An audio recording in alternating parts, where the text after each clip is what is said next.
Apa sih yang membuat batu ginjal? Jadi kenapa ginjal Bapak nggak bisa bagus-bagus? Ya itu gara-gara pernah ada batu ginjalnya.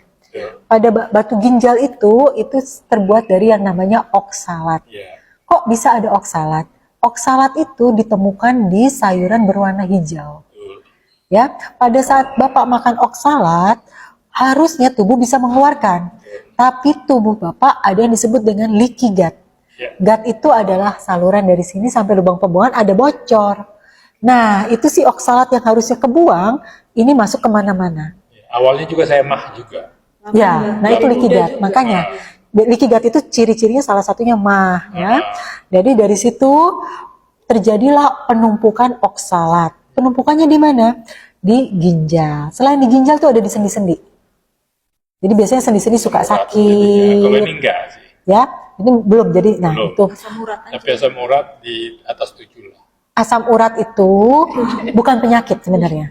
Asam urat itu antioksidan, tapi tubuh Bapak dehidrasi. Dehidrasinya kenapa? Gara-gara ginjalnya bermasalah. Walaupun minumnya banyak minum 2,5 liter. Minumannya tidak masuk ke sel. Tidak masuk ke yang membutuhkan. Jadi tubuhnya masuk air, keluar lagi pis. Nah, kenapa bisa nggak masuk? Nah, itu adalah biasanya kekurangan magnesium tubuhnya, kekurangan yang mendorong si cairan masuk ke dalam sel. Nah, sekarang ginjalnya ada masalah, biasanya itu karena disebut oksalat. Ya, oke. Kalau udah terjawab Bapak 6 kali, 7 kali tadi EWSL, berarti bolak-balik kan? Bapak udah melakukan pertama kali waktu masih muda, muncul lagi. Jadi lakukan, harusnya nggak boleh gitu kan? Karena akarnya ibu nggak benerin. Bapak cuman menyembuhkan simptomnya doang, batunya doang. Akarnya kenapa jadi ada batu itu nggak pernah ditanya. Nah, Bapak tidak menyembuhkan leaky gut Bapak tidak menyembuhkan oksalat Bapak. Itu dua itu. Lalu yang berikutnya lagi, ini hubungannya dengan ginjal kan? Yang membuat ginjal nggak bagus juga adalah kondisi yang disebut dengan insulin resistant. Insulin resisten itu apa? Tubuh kita ini bagus banget diciptakan. Jadi kita tuh sebenarnya kalau makan karbohidrat itu apa aja ya? Jadi bisa dari tepung, nasi, mie, jangan salah ada di buah, ada di sayur. Ya, kita makan. Kan nggak ada rasa apa-apa, pokoknya rasanya kenyang, enak gitu. Tubuh kita ngeluarin yang untuk ngusir pembuluh darah kita kan nggak boleh kemasukan gula. Diciptakanlah yang namanya insulin oleh pankreas. Diciptakan, didorong, itu yang namanya gula-gula itu masuk ke sel. Tapi karena kita nggak merasa sakit, terus-terusan dong kita konsumsi karbohidrat, bener nggak?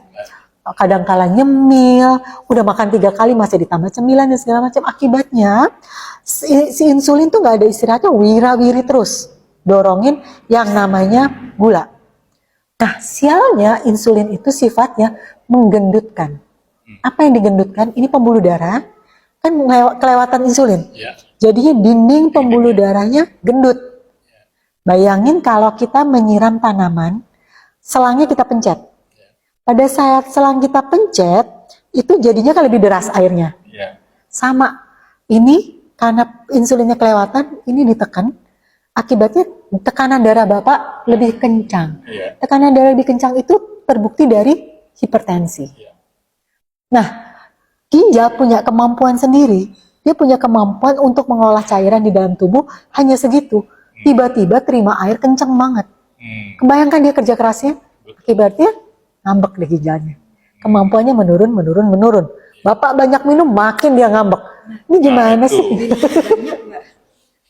Iya, makin banyak minum sebenarnya bukan membantu karena cairannya tidak masuk ke sel-sel yang membutuhkan, terbukti dari asam urat Bapak, tapi malah makin ini gimana nih kata si ginjal. Saya udah ngurusin darah, udah berat ini kamu tambahin. Jadi memang minum juga kadang-kala jadi kayak pedang bermata dua.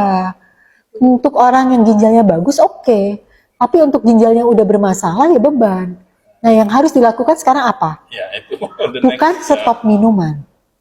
Stopnya apa tadi? Penyebab ininya sempit apa? Insulin. Supaya insulin gak wira-wiri gimana? Iya, benar.